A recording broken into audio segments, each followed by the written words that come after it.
जय गुरुदेव नाम प्रभु का। जय गुरुदेव नाम प्रभु का। जय गुरुदेव। आइए गुरु महाराज जी के वचनों को सुने, ध्यान से सुने, सत्संग, एक भी वचन छूट न जाए। जय गुरुदेव।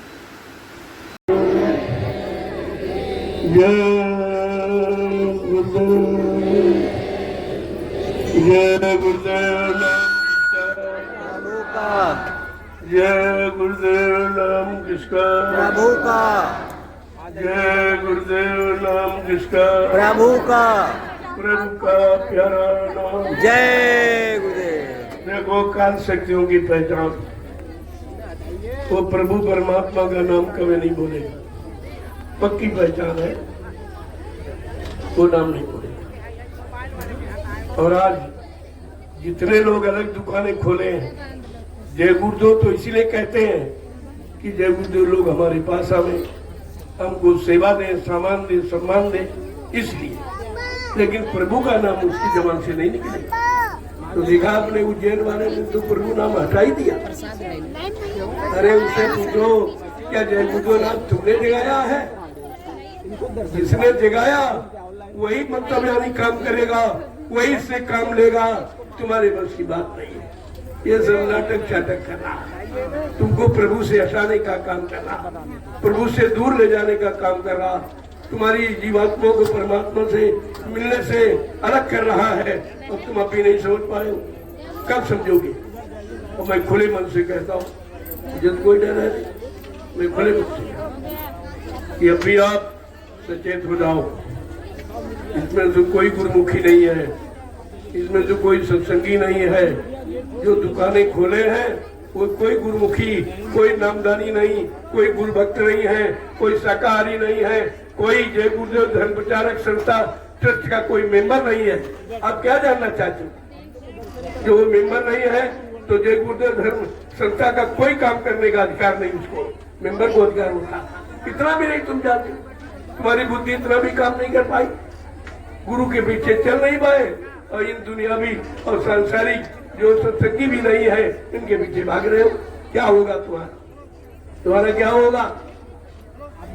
ये जो बेचारे गुलाबी कपड़े पहनते, जब तुम पगड़ी बांध के आते हो, मैं 1000 बार प्रणाम करता हूँ उसको, क्योंकि हमको पगड़ी की कीमत मालूम, पगड़ी की महिमा मालूम है। इनको ये भी नहीं पता ये पगड़ी बंधाई कब थी बाबा जी। 1978 में, तभी उज्जैन वाला संस्था में आया भी नहीं था। ये तो 80 में भर्ती हुआ भाई, अभी 80 में। और ड्राइवर तो अभी चंद दिनों का है, उसको बेचारे कुछ नहीं मालूम कि सत्संग क्या होता है, गुरु क्या होता है, गुरु की महिमा क्या है, भजन क्या होता है, नामदान क्या, उसी का मालूम। गाड़ी चलाने वाला गाड़ी चला सकता, संगत नहीं चला सकता, लेकिन फिर भी आपने की बात तो कौन सी बात तुम्हें मैं दिखाऊं? एक चीज हो, दो चीज हो, इतनी शंका तुमने पैदा कर ली है, उन शंकाओं का समाधान करना तुम्हारे बस की बात अब नहीं है। एक तो कर नहीं सकते हो, और करने वाला कोई आवाज लगा रहा तो तुम सुनने को तैयार नहीं हो। फिर काम कैसे हो? काम दो ही स्थिति में होता, या तो स्वयं सक्षम हो जाओ, स्वयं कर लो, या जो कर रहा उसको सहयोग दे दिए, आपका काम हो जाएगा। लेकिन समझ में आपको कोई नहीं आता। ये देखिए गुलाबी पगड़ी कितना पवित्र वस्त्र है, ये सज्जू की निशानी है। बाबा जी ने क्या कहा था कि बच्चा गुलाबी पगड़ी को सम्मान के साथ उतार के बक्से में रख लो। जब सज्जू गाने पर मैं पगड़ी का इतिहास बनाऊंगा, पगड़ी की पूजा कराऊंगा, लेकिन कलयुग में इसका अपमान हो जाएगा। और इसने अपमान कर दिया कि बाबा जी ने सिर का ताज पगड़ी बंधवाई, इसने कुर्ता पैजामा सिलवा दिया, और नारियों के सारी पेटीकोट में पगड़ी चली गई। ये कितना बड़ा अपमान है गुरु आदेश का, और गुरु का, और इस पगड़ी का। इसे कौन बचाएगा? कौन माफ करेगा इसको? आपको इस पर विचार करना चाहिए था। मैं इसे समझाने के लिए 2014 में मैं उज्जैन गया। चलो इसकी एक बात सुन ले, मान ले, इसका भला कल्याण हो जाए। चलो भाई, गुरु परिवार का है, जहाँ तक हो सके गुरु परिवार के व्यक्ति को बचाना हमारा गुरु प्रेमियों सबका फर्ज है। मैं उसी फर्ज के नाते में गया। लेकिन जब इसने सुना कि आ रहे हैं तो फट से भाग गया, हमें मिला नहीं। मैं बंबई में इसी तरह संदेश दे रहा था, वहीं से मैंने सूचना भेजी, मैं आ रहा हूँ, बैठकर समाधान कर ले। तो अपना विनाश क्यों कर रहा है, क्यों ये बोझा लाद रहा?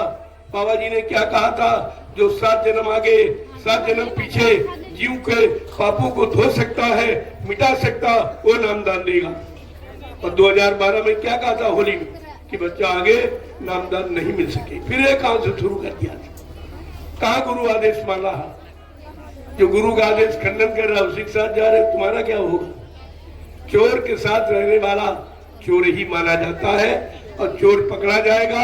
जो सजा चोर को, उसी उसके साथ रहने वालों को वही सजा मिलती, उसको चोर ही माना जाता। कम से कम बात को तो समझना चाहिए आप। 10 जुलाई 1952 से 2012 60 वर्ष बाबा जी ने संदेश दिया आपको मथुरा में, हिंदुस्तान में बड़े बड़े कार्यक्रम करके और 3 साकेत महायज्ञ करके, और कहा बच्चा अभी चौथा यज्ञ बाकी है जो सतयुग आगमन का होगा। वो यज्ञ में कोई धार्मिक नगरी में नहीं करूंगा, धार्मिक बड़ी नदी किनारे नहीं करूंगा, कोई शहर कस्बों में नहीं करूंगा। मैं एक बियाबान जंगल, एक छोटी सी नदी हो, उसमें 10 करोड़ प्रेमी इकट्ठा। उस सतयुग आगमन के साकेत महायज्ञ में 10 करोड़ प्रेमी इकट्ठा। चेला कितने? 45 करोड़। इतनी तो छटनी पहले ही कर दी, कितने इतने सब अलग हो जाए। कोई इधर बच जाएगा, कोई उधर, कोई स्वार्थ में, कोई लोभ में, कोई लालच में, कोई मान सम्मान पदों में चला जाएगा। लेकिन सतयुग आगमन का जो चतुर्थ यज्ञ होगा उसमें 10 करोड़ प्रेमी इकट्ठा हो, तब मैं सतयुग आने की तारीख की घोषणा करूंगा।